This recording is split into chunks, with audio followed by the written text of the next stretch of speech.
Hello दोस्तों, कैसे हो आप सभी। आपका हमारे चैनल एसी स्टडी में स्वागत है। तो आज का जो हमारा टॉपिक रहने वाला है वो है भारतीय संविधान यानी कि इंडियन कॉन्स्टिट्यूशन। तो हमारा जो प्रश्न पहला है, भारतीय संविधान कब लागू हुआ था? 26 जनवरी 1950 को। 26 जनवरी ही क्यों चुनी गई लागू करने के लिए? क्योंकि 1930 में 26 जनवरी के दिन ही पूर्ण स्वराज्य की घोषणा हुई थी, इसलिए 26 जनवरी को ही 26 जनवरी को ही संविधान लागू किया गया था। भारतीय संविधान किस देश के संविधान से प्रेरित है? यानी कि जो हमारा भारतीय संविधान है वो किन किन देशों से लिया गया है? तो इसमें कितने देश हो जाएंगे, जैसे कि America, Canada, Britain, France, Germany, south Africa, Japan, ये सभी देश हो जाएंगे।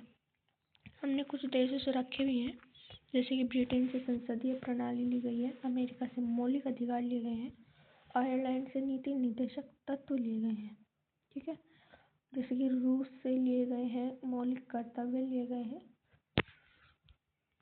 तो हमारा जो नेक्स्ट क्वेश्चन है, भारतीय संविधान के जनक कौन है?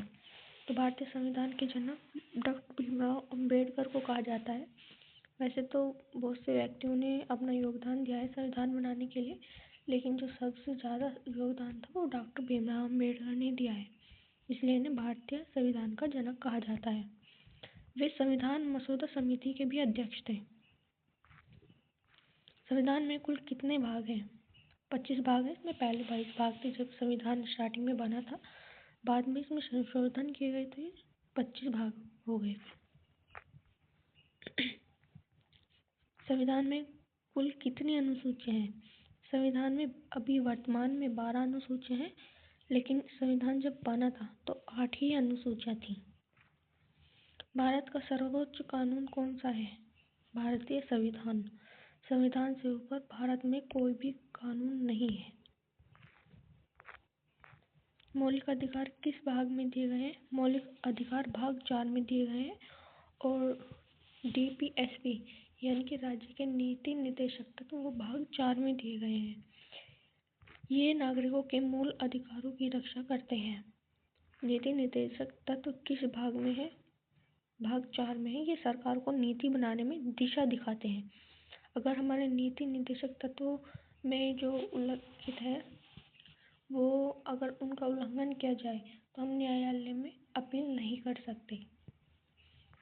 ठीक है, भारतीय संघ में कितने राज्य हैं? वर्तमान में भारतीय संघ में 28 राज्य हैं। जम्मू कश्मीर के पुनर्गठन के बाद संख्या बदल गई थी।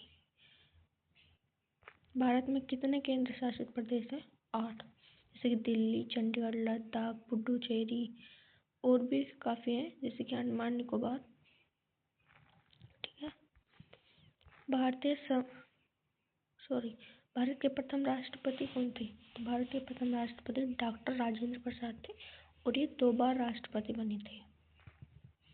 लोकसभा का अध्यक्ष किसे कहते हैं? लोकसभा का अध्यक्ष स्पीकर को कहते हैं। स्पीकर सदन की कार्यवाही का संचालन करता है। राज्य का संवैधानिक प्रमुख कौन होता है? राज्य का संवैधानिक प्रमुख राज्यपाल होता है, और केंद्र का संवैधानिक प्रमुख राष्ट्रपति होता है, और राज्यपाल की जो नियुक्ति करता है वो भी राष्ट्रपति ही करता है। भारत में संसदीय प्रणाली किस देश से ली गई है? अभी हमने ऊपर पढ़ा था, ब्रिटेन से ली गई है। इसमें कार्यपालिका विधायिका के प्रति उत्तरदायी होती है। संविधान संशोधन की प्रक्रिया किस अनुच्छेद में? वेरी वेरी इंपॉर्टेंट क्वेश्चन, बार बार पूछा जाता है ये, तो इसको तो आप टिक ही कर लेना क्योंकि बहुत ही इंपॉर्टेंट क्वेश्चन है।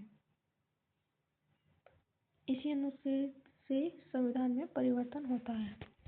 मौलिक कर्तव्य कितने हैं? 11वें हैं। 42वें संविधान संशोधन 1976 में हुआ था, तब इनकी संख्या 10 थी।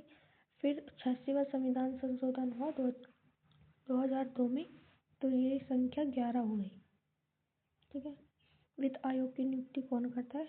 राष्ट्रपति। यह केंद्र और राज्य के बीच धन वितरण तय करता है। भारत एक कैसा राज्य है? भारत संप्रभु, समाजवादी, धर्मनिरपेक्ष, लोकतांत्रिक गणराज्य है। यह शब्द प्रस्तावना में दिए गए हैं। हमारा जो संविधान है उसके पहले ही पृष्ठ पर हमारी प्रस्तावना दी गई है। ठीक है, तो हम फिर मिलते हैं नेक्स्ट वीडियो में। तब तक बने रहिए हमारी 5 मिनट की वीडियो शो में। जय हिंद।